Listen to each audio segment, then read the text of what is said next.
اعوذ باللہ من الشیطان الرجیم، بسم اللہ الرحمن الرحیم۔ صرف 5 منٹ کا مدرسہ قرآن و حدیث کی روشنی میں 11 رمضان المبارک۔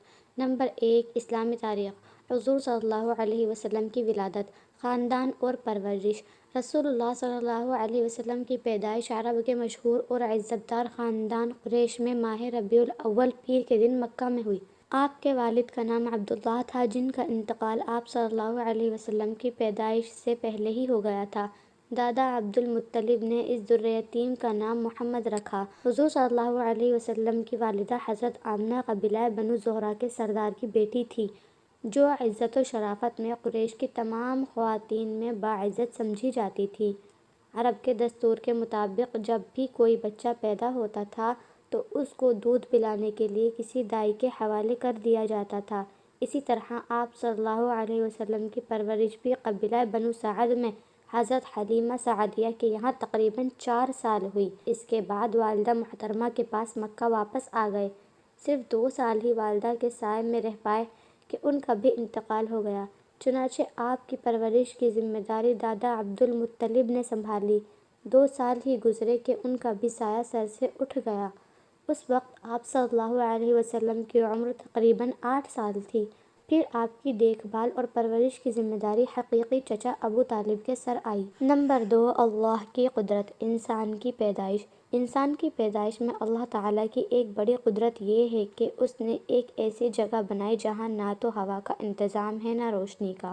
اس کے باوجود اللہ تعالیٰ 3 اندھیروں میں بچے کو پالتا ہے، اس کی آنکھوں کو بناتا ہے، اس کے کانوں کو بناتا ہے، کانوں کے پردوں کو بناتا ہے، اس کے ننھے ہاتھوں کو بناتا ہے، ہاتھوں کی لکیروں کو بناتا ہے، ناخنوں کو بناتا ہے، غرض یہ کہ ہر چیز کو بناتا ہے، اور پھر اسی اندھیرے میں اس کی شکل و صورت بھی بناتا ہے۔ اللہ تعالیٰ نے قرآن میں فرمایا ہے، اور وہی وہ ذات ہے جو رحم پیٹ میں تمہاری اسی شکل و صورت کو بناتا ہے۔ نمبر 3، ایک فرض کے بارے میں، بیماری یا سفر کی حالت کے روزے۔ قرآن میں اللہ تعالیٰ فرماتا ہے، جو شخص بیمار ہو یا سفر میں ہو تو دوسرے دنوں میں شمار کر کے اس میں روزہ رکھنا واجب ہے۔ فائدہ: رمضان میں اگر کوئی شخص بیمار ہو جائے اور روزہ رکھنے کی طاقت نہ ہو یا سفر میں ہو اور روزہ نہ رکھا ہو تو بعد میں اس کی قضا واجب ہے۔ نمبر 4، ایک سنت کے بارے میں، وتر میں کون سی سورت پڑھنا مسنون ہے؟ رسول اللہ صلی اللہ علیہ وسلم وتر کی پہلی رکعت میں سبح اسم ربک الاعلیٰ، دوسری میں قل یا ایھا الکافرون اور تیسری میں قل ھو اللہ احد پڑھتے تھے۔ نمبر 5، ایک اہم عمل کی فضیلت، یتیم کی کفالت پر جنت۔ رسول اللہ صلی اللہ علیہ وسلم نے فرمایا، جو کسی مسلمان یتیم بچے کے کھانے پینے کا خرچ برداشت کرے گا تو اللہ تعالیٰ اسے جنت میں یقیناً داخل کریں گے، سوائے اس کے کہ اس نے کوئی ایسا گناہ کیا ہو جس پر مغفرت نہ کی جائے۔ نمبر 6، ایک گناہ کے بارے میں، غیبت کرنے کا عذاب۔ رسول اللہ صلی اللہ علیہ وسلم نے فرمایا، جب مجھے معراج کرائی گئی تو میرا گزر کچھ ایسے لوگوں پر ہوا جن کے ناخن سرخ تانبے جیسے تھے، جس سے وہ اپنے چہروں اور اپنے سینوں کو نوچ نوچ کر زخمی کر رہے تھے۔ میں نے جبرائیل علیہ السلام سے پوچھا کہ یہ کون لوگ ہیں جو ایسے سخت عذاب میں مبتلا ہیں؟ جبرائیل علیہ السلام نے بتایا، یہ وہ لوگ ہیں جو زندگی میں لوگوں کے گوشت کھایا کرتے تھے، یعنی غیبت کیا کرتے تھے اور ان کی عزت سے کھیلتے تھے۔ نمبر 7، دنیا کے بارے میں، دنیا کو مقصد نہ بنانا۔ رسول اللہ صلی اللہ علیہ وسلم نے فرمایا، جس شخص کا مقصد دنیا کمانا ہو اور وہ اسی کے لیے سفر کرتا ہو، اس کا خیال دل میں رہتا ہو تو اللہ تعالیٰ غریبی اور بھوک کا ڈر اس کی آنکھوں کے سامنے کر دیتے ہیں۔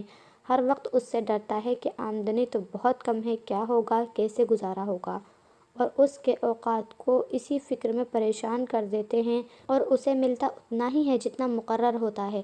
نمبر 8، آخرت کے بارے میں، قیامت کا ہولناک منظر۔